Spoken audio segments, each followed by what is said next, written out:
Iko na hapa nyewe kupiga masasi hakuna hata FARDC. Waona ikakazaro yapate nyewe wanatuonesha. Na bajene bandelea tu kubafuata. Kama ni tibu longo sawa. Njoo wale mnaona.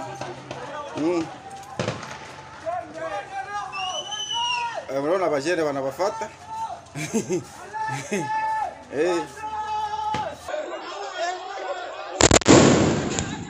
Ya solo.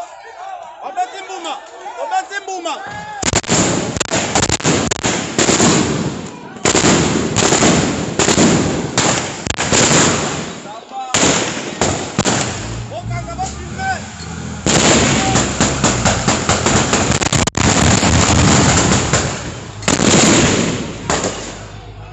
Taka ministre aye. Bako pona quelques maman, bondi manga bopota ki ofele. Yoka mama na muso alobaki na émission le kaki. Na boti ofele, basali na césarienne ofele, mais yoka siko na abimate pour transport exaté. Ah! C'est du mensonge. Les transports coûtent combien? De la maternité à la maison. Coûte combien? C'est une fausse information. Nana bandité. Maman on a lobaki on a ya transport. Sona ke lukaye lelo azakaka. Donc eza mama ko futa na futite.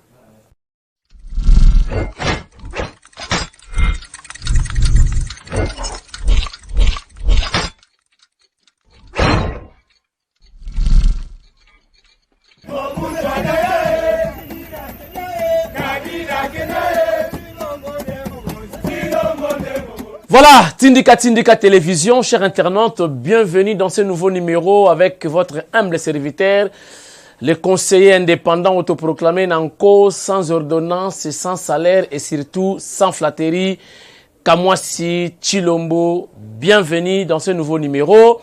Lelo est allé fête des parents, entre-temps, fête où on est coïncidé dans la journée, topé fête des morts si vous voulez. Batonion soyo bakufela bandeko na ebité na kufela ndekote na kamwe rabi aye na plateau ya télévision ya tindika na ebité soka kufela mutute na moni pe Mike Luzoladio aye na plateau papa na on monte na ebité soki bakufela mutute baketika flair te baki kosa la toilettage te na ebité côté ya maman ya on monte soki bakufela te bakeite baye émission ngai pe na kufela menaye ko servir bino parce que boza na besoin na nga makasi tout est ko zwa pan ya munene ya tindika na niveau ya satellite ba ebisinga na pesa merci na ba technicien ya tindika o bandimaki ko kende na fusée ti na espace ko kende ko bongisa satellite ya tindika télévision. Donc Mike Luzola dio mikolo za ba vertige pour amoni ba Abraham na ba Moïse na likolo bangona rabi donc baza de retour mikolo ba vertige ba melaka ba miliki ya mai sans sucre. Merci chers internautes, lelo toko sola nini na émission ya lelo ezali émission oyo e coïncide na mokolo ya ba wei, c'est-à-dire ba onisien ba bomi pe 3 morts bazoki si une quinzaine des Congolais, Baouti côté ya Ouganda, baye na frontière. Je vous dis, chers internautes, Bogota la ba image na émission ya lelo. Toko sur lango lelo avec moi analyse mouké par rapport ya comportement ya Monisco. Chers internautes, toko bet appelle solo ya remise ya ba véhicule lelo ba professeur ya ba université nyonso bala kozwa mituka ya sika o ezali cadeau signé Chilombo Antoine Félix Tshisekedi Béton na minute oyo na leki déjà décor eza planté na palais du peuple. Dans quelques instants Fachi Béton azo kitawana pour la remise ya ba mituka papa professeur à l'université. Présidence de la République ba accrédité bisoté ba lobi ba bombi biso pour un événement ya lobby au la début ya ba travaux pour préparer sommet ya SADC ba benginga déjà la présidence ba bika moi si Chilombo yo déjà accrédité bazwaka 20 organes de presse na RDC Mobimba. Organe kaka bazwi 20 RDC Mobimba. Tout en a plus de 300 ou 500 chaînes à télévision. La presse présidentielle a choisi 20 chaînes, entre autres Tindika Télévision, na 4. Donc, lobby na Rosala sous na Fachi Béton. Mais na pays du peuple, ma professeur T, mais makambu, il y a préparation, il y a sommet, il y a Sadek. Donc, Tindika sera de la partie. Lufu, Bapesi Bango, n'est-ce pas, Lotiliki, dans le une émission lobby, avec plus de détails. Confusion totale.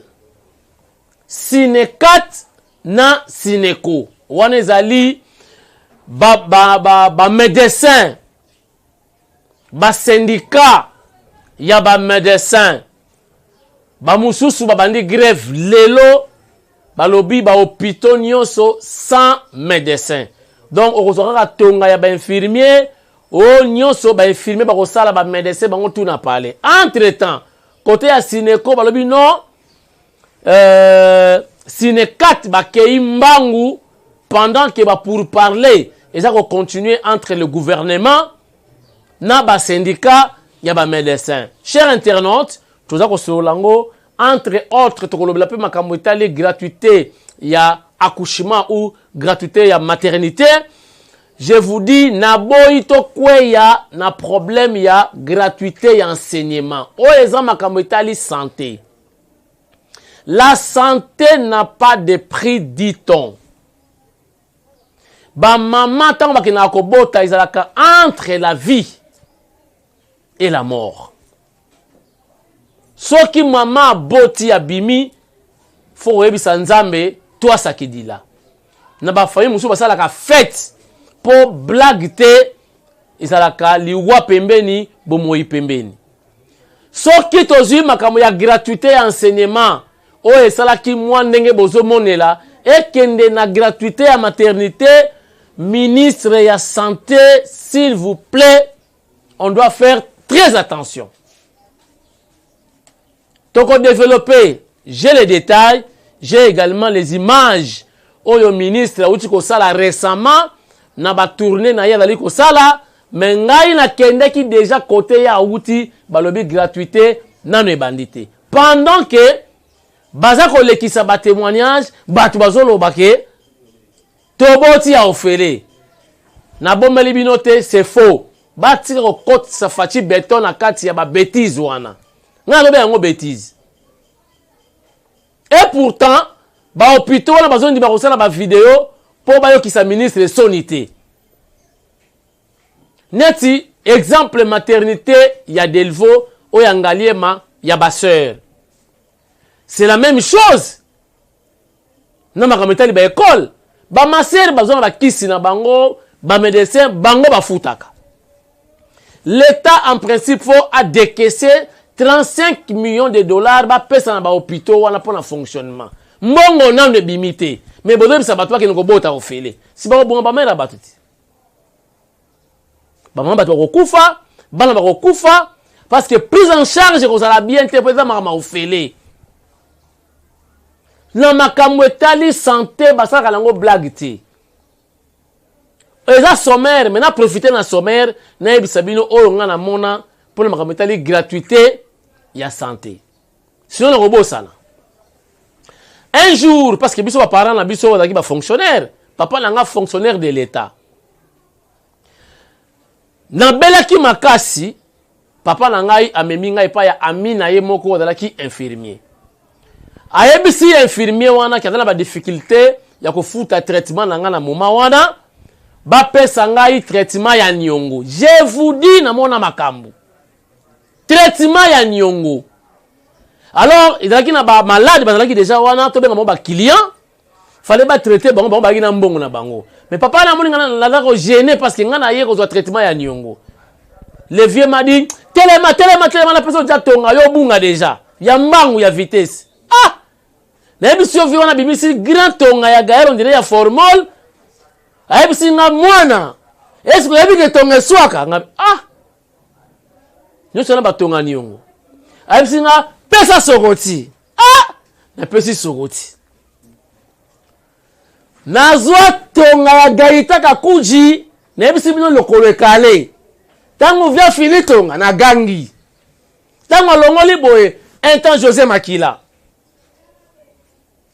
na simbi boye donc José Makila pourquoi tonga ya niongo imaginez moi ça eko bota na ba caprice ezala ya ofele l'état de kese mbongo te siko ba botisa basi ya ofele je vous dis bato bakokufa oh déjà alerte la petite Fatim Beton ministre de la santé na ba hôpitaux wana na ba yokani te je dénonce parce que dans monde a les morts prochaines ya bana na ba maman bakokufa. On doit arrêter d'abord. Son Excellence, ministre ya Saoudi, ne soyez pas pressés. On est là ma santé. Bana bakokufa. Alerte, alerte. Ils ont qui sommaire. Sorry. Et enfin, nakoyebi sabino pourquoi na ba élection il faut voter Fati. Nazoyebi sabino on a émission lelo. Pourquoi il faut voter Fati? Et monsieur Bandi. Tokei na Kasindi. Ils allaient frontière na Uganda. Hier dimanche. Batala boye convoi et koti.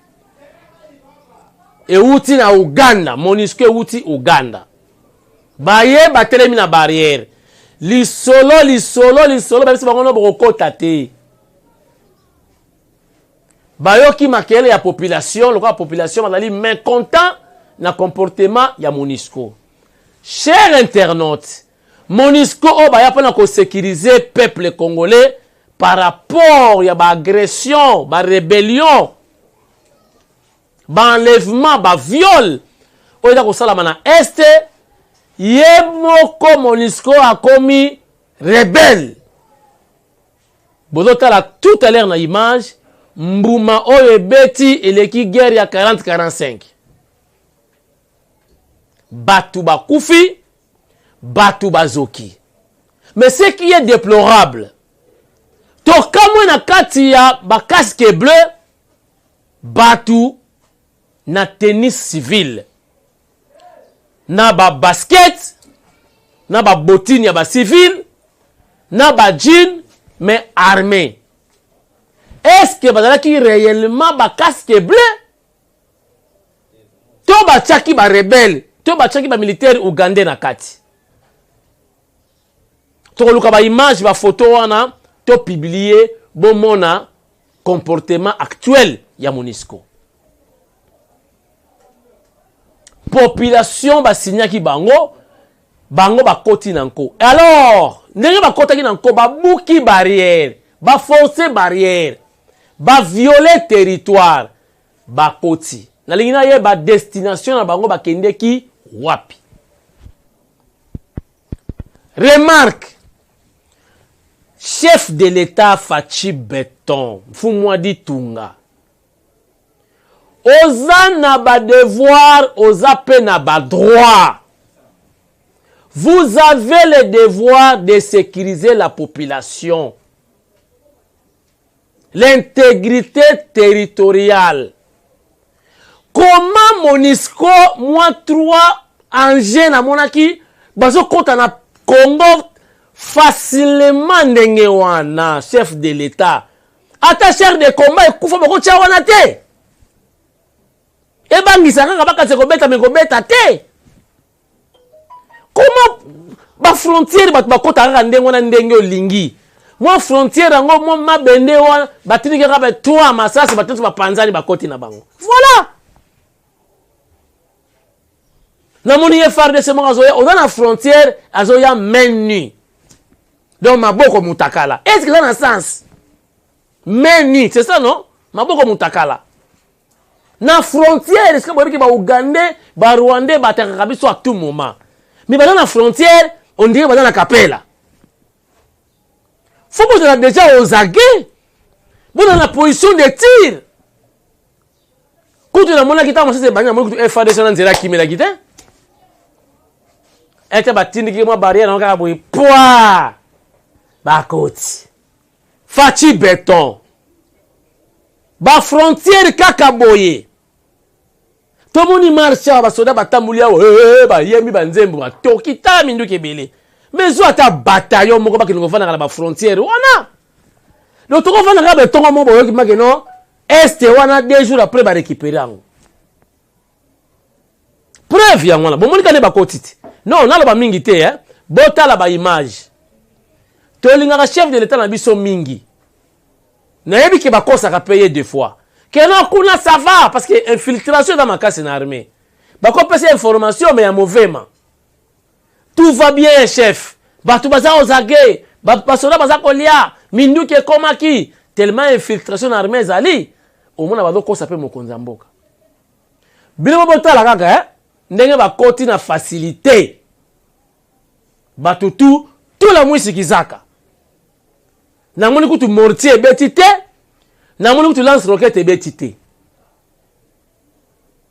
Mais batutu ba libérer frontière. Et bongo soki yana e beti. Nana kozala wana. Ah! Congo. Qui a dit qui béni? Rabi ne change pas. Kola na Mike Luzola diote. Yambaka téléphone. Tiens biso na image oyo. Batu batala. Ndenge Monisco ango. Bakon ba rebelle. Bazo forcer ba frontière. Bakoti nanko.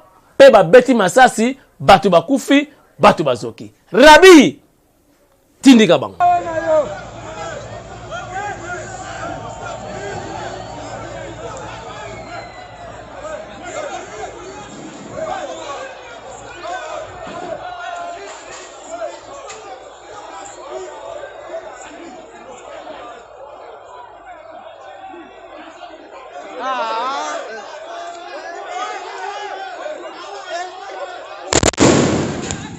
Ya solo.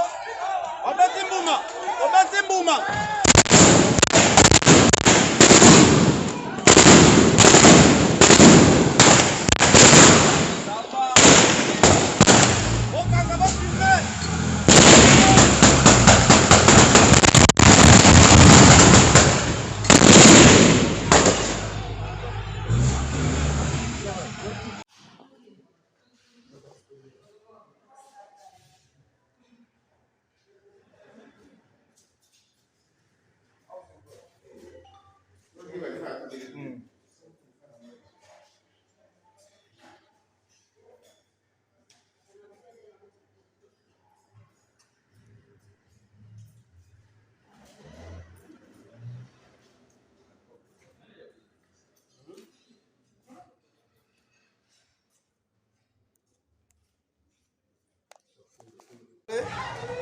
Hapa nyewe kupiga masasi hakuna hata FARDC. Maona ikakazaro yapata yenyewe wanatuonesha. Na bajene bandelea tu kubafuata. Kama ni tibu longo sawa. Njoo wale mnaona.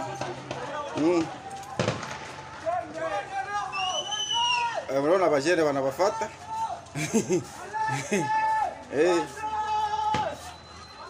Wow. Tunangwa sana kubarere kule yulu mkasindi kama situation itakuwa namna gani. Me hapa tuko pembeni ya sekteri ya Lubiriha hapa kumisa. 3e mesi naisha. Bakristo wanakimbia. Waone gisi tu wiko na sabotage mambo mbaya. Basi wanapita. Njoo ba. Sawa grupe. Bo nimefilmia kutosha ile image Mungu naona basi njoo hali nyeme kwa kasini sai. Sawa. Voilà, Rabi, merci pour la image kitoko. To bino, je crois, bon comportement ya Monisco. Ngana yebsa ki bino ke Monisco soka kei, ils appellent bien te pour nabiso. Parce que bon ka bino mokoti. Tala Monisco ba ba koti nanu, biso ata hélicoptère na frontière ezate, ata mbodi ezate. Donc ba koti na bango ndenge balingaki. Alors lelo Monisco wana ba kende pe mobimba. Na yebisi bino blague te Rwanda na Uganda ceux qui va décider 2 jours que la mingi boyoki na Goma na Bukavu ko tomber le même jour. Na yango futo sola bien. Chef de l'État fa sola bien na Monisco bayokana basala musala oyo toyokana ki na bango. Entre temps ba mekape kolongola embargo RDC asomba matériel parce que ba mboka nyonso bazomona bazocha minoko lelo oyo. C'est parce que bazana mandoki biloko makasi. Lokola ba Russie, lokola Chine, lokola Iran, lokola Corée du Nord. Bazo vuma, bazo vimba, bazo bombe torse. C'est parce que bayebi que militairement baza fort. Si ko biso bota la pays continent. Tala na batu bayena mo ba ngese ki misa tout tala ba koti. Batindi ki barrière be poa ba koti na bango. Si ko en quoi to koloba ke tuza makasi. Si ko Uganda na Rwanda so ba kota ba okota. Ba okota. To bunda, to yokana bango, ba doze, ba sala pena musala o ba yelaki. En attendant, to bunda, ba longola, mesure wana ya embargo, fachi, asomba, matos. Oyo ko protéger, pays continent, oyo ye mo ko diriger. So on a porte mabaya, nandako, ba mi ba do kota chaque jour. Somba porte métallique, pour nous protéger, kiti, Nabana. Voilà, dans la sommaire, il y a émission, les lots remise, il y a un véhicule de Salama pour nous honorer, pour faciliter le déplacement, il y a un enseignant, un professeur, il y a une université. Je crois dans la manuani, il y a force à la paix, parce qu'il n'y a pas de professeur, il y a université, il y a Kinshasa, notamment professeur Bope, Naïpen, professeur Niemba, l'archange, certainement, si on a parlé du peuple, bazwami touka pour un déplacement, et ça va bien parce que bon, préparer ba élite, ba futur cadre, ba futur dirigeant, on va gérer convenablement la RDC, ceux qui vont tellement la barre, qu'on aura ba taxi, mutuel ça la bien te, ba koye ba ko bongisa, ba futur cadre, il y a RDCT, donc chef de l'État, Azana Bango Farafara, cadeau signé Fachi Béton, c'est tout à l'heure, Bazawara a parlé du peuple. Dans le bac, il y a le lancement, il y a sommet à Sadek, je crois, le 17 awa, na Kinshasa, Tindika Kozala, mais déjà, le lancement, il y a préparation, il y a sommet, parmi le 20 organes, il y a presse basui, je vous informe combien Tindika d'aller considérer la presse présidentielle. Donc, Papi, Kamwasi ou Kamwasi Chilombo, comme vous voulez, Toko Salawana, Lobby Farafara, Nafachi, Béton. Loufou, boyebi que courant et outil na Congo central, mais courant et les cas, Loufou, ils ont couranté. Et pourtant, place wana, ils allaient sous la frontière, et quand ça est belé, na trésor public, mais Kabila ti accueilli a tiki courant na Loufouté. Fachi Béton aye, en attendant ba câble ya courant ya inga et comme wana bokonza mboka apesi mama na solution balobi 53 villages et commis na électricité photovoltaïque, énergie renouvelable. Voilà, énergie propre. Bapesi bana ya Congo central na partie ya Lufu kuna déjà babani ko fêter balobi Fachi élection tali ko ya basi ba voter kala na Lufu côté wana. Donc 53 villages baza ko bénéficier na énergie électrique solaire. Voilà ba image je crois na tela ki bino na émission et les kaki lobby on va tala ki tindika lobby so ko tala ki te zonga sima beta chita sima okomona ba image wana na émission il y a hier. Entre-temps, je vous informe que déjà budget actuel, il y a Fachi Béton, c'est 10 milliards, Botala écart, 3 milliards, il y a Kabila, plus 10, donc plus 7 milliards, ça fait 10 milliards budget actuel, où il y a une prévision budgétaire, où le chef de l'État a mettre en œuvre pour les Congolais ne sont pas bénéficier de 10 milliards, ou à 500 francs, aux à 10 milliards. Voilà. La outil qu'on le makambu ya ya santé, je voulais dire, par rapport à la gratuité, il y a maternité. Nga naza comme on a danger. Danger, ezali koya. Ministre de la santé a anticipé pour nga nous avons accueilli vite en besogne. Ba maternité wana bazosala ba vidéo. Baza ko yambaye. Baza ko zo ba maman ba témoigner. Mais soki na kei sikoyo, oka maman na banonga na futaki na nga ba ba kana loba. Parce que mbongo na le comité. Gouvernement devrait décaisser 335 millions de dollars ba dispatcher na ba maternité wana pona gratuité ya maternité ezala effective. Mais gratuité ezana nouté. Ba place oyo ministre aleka ki na chango ngana utikuna. Na boy ko tia caméra cachée sinon ba fille wana basala kakuna ba kozwa problème. Yango nazo loba na etando eke bozwa parti oyo bokata botine la ministre ya Saoudi.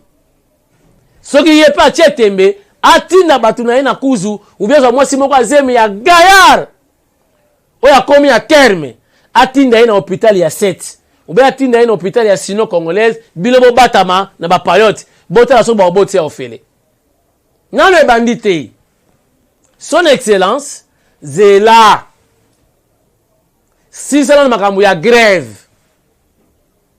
ya ba médecin après soki mbongo ekoti na ba maternité ne okei ko publier ko confirmer qu'ils ont déjà offert parce qu'ils ont les canaux médias na ba Facebook partout batu baza ko yoka ke ko bote ko bien offert muto na mbongo na ye ya maternité ake asobi ba couche asali let ayebi ke ko bote la offert siko azo ke avec grand ventricule ake no sala jardin botanique tango koma kuna oh Argentine ezati tant ba ko négliger mais la beauté sur place moi na sali daipen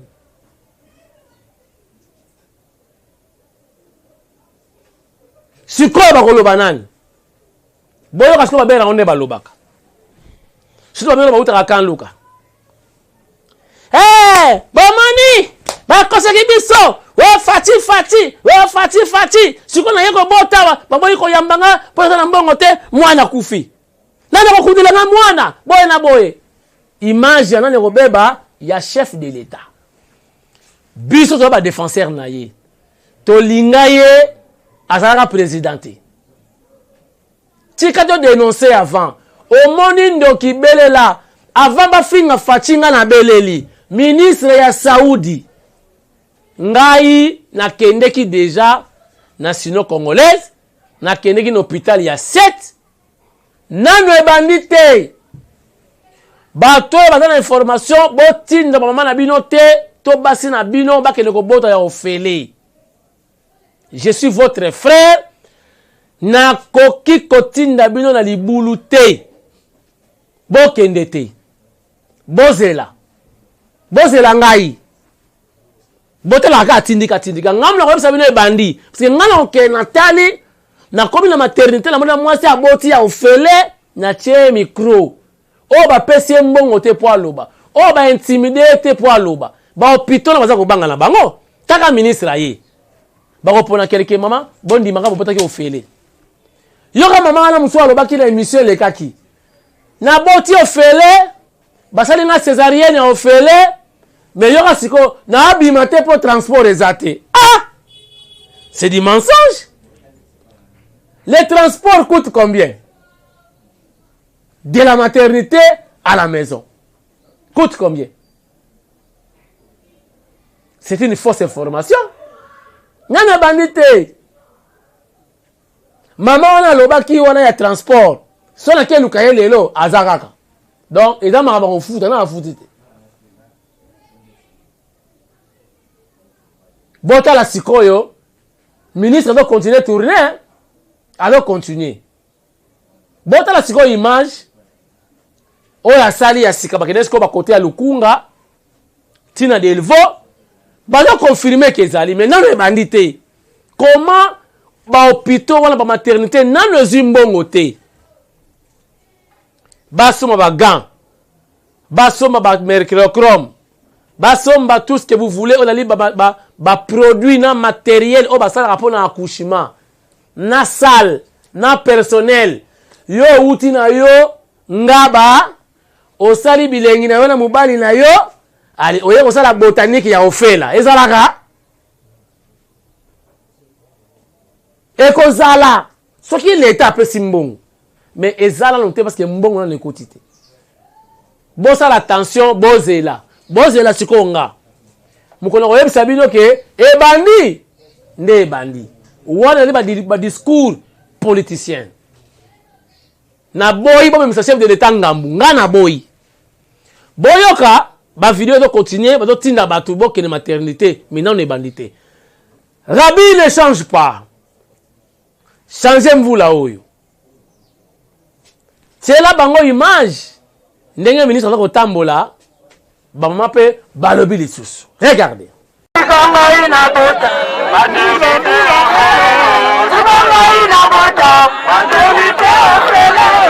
ma casse na initiative va konzamboka bazui en tout cas la féliciter président na biso vraiment nzamba pambola ye amona ye pona ba idée malamu azozwa pona biso en tout cas merci beaucoup nzamba pambola en tout cas to sepeli pona papa ministre na ndenge atieli biso ko boto fele no fele liko lo bapete to bota ka mbula mwana te to sengeli ko yeba ko salela planification familiale ko yeba ko bota na buania to bota pamba te ko to yeba ko bota la santé ya mama.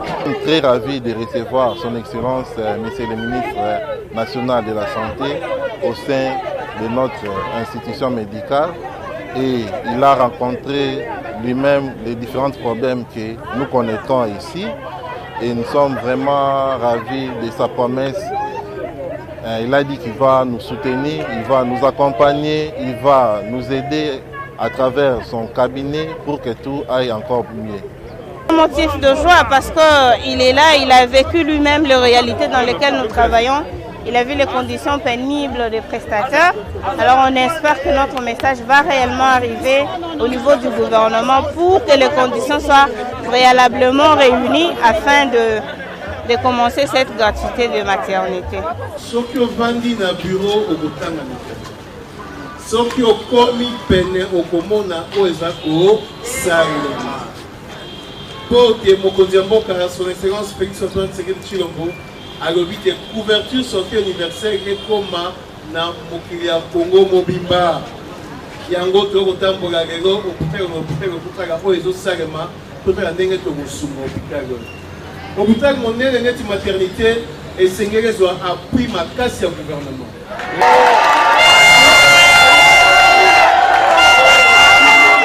Le chef de l'État le 30 juin a dit ouvertement que l'accouchement, les consultations prénatales, postnatales et néonatales seront prises en compte par le gouvernement.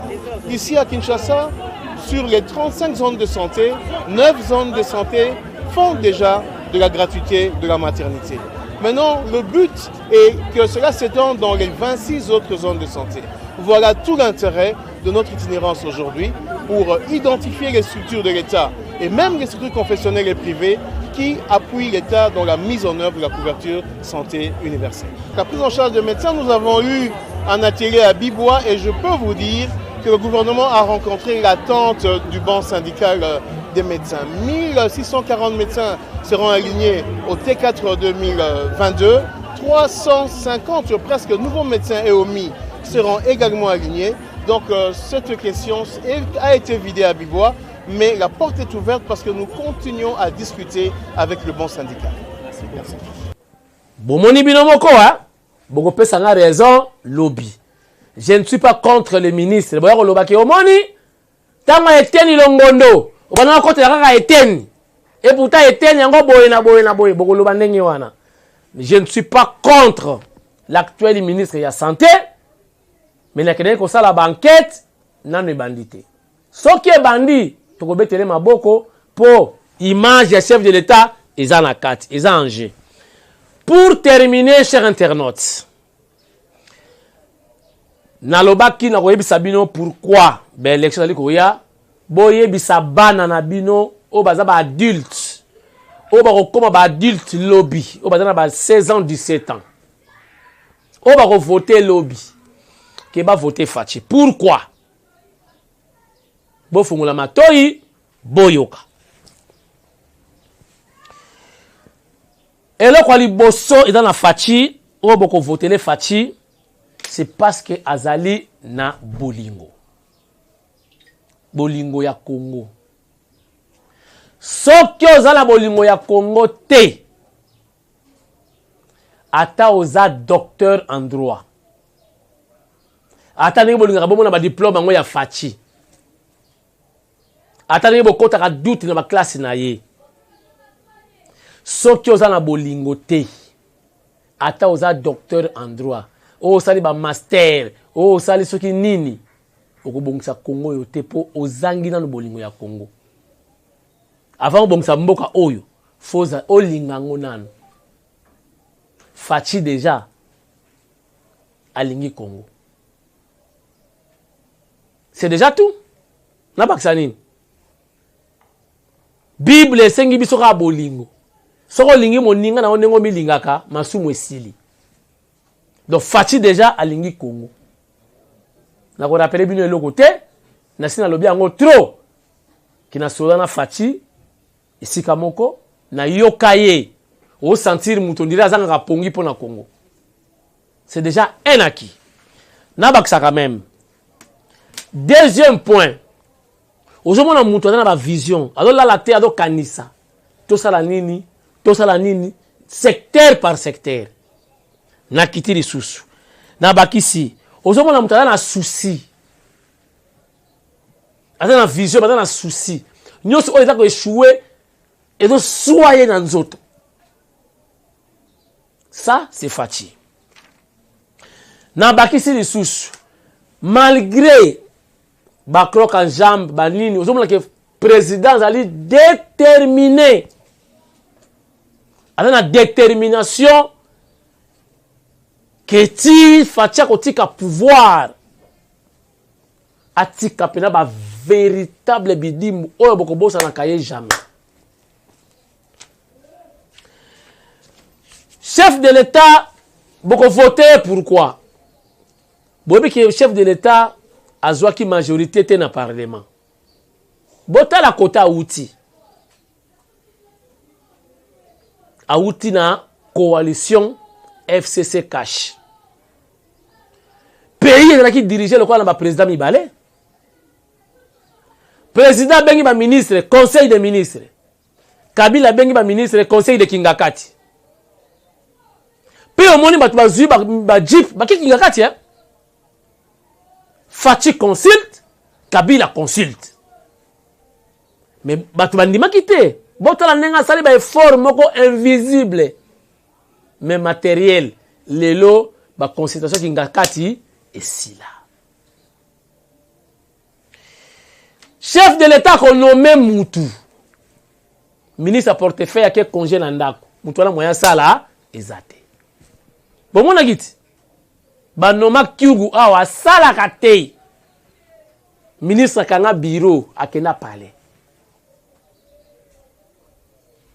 Lelo mokonza mboka malembe makamona esila.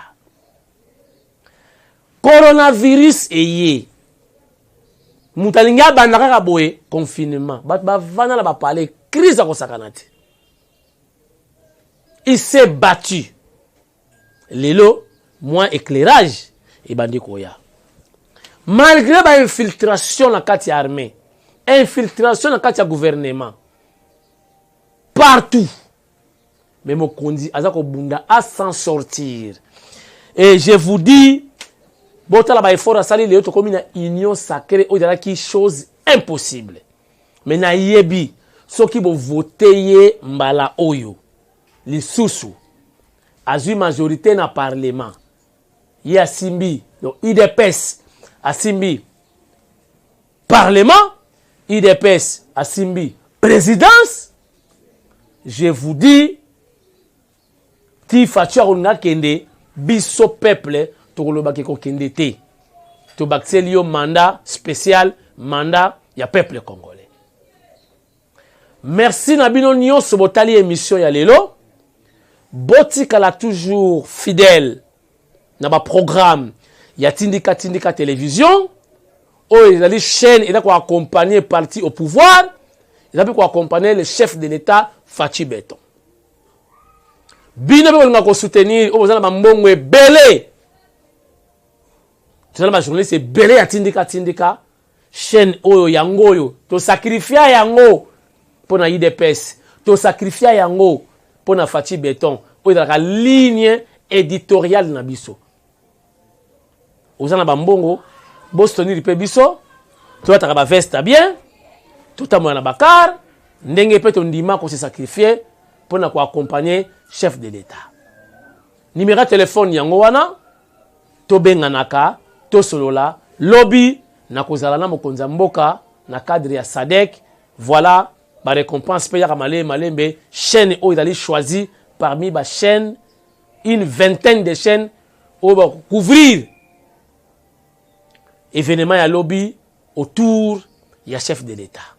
Yango na sengi merci beaucoup na Eric Nindu na tonton Jean-Marie oyo bazana cellule ya présidence des républiques. Na ko clôturer émission na ko pesa bino message ya ba condoléances.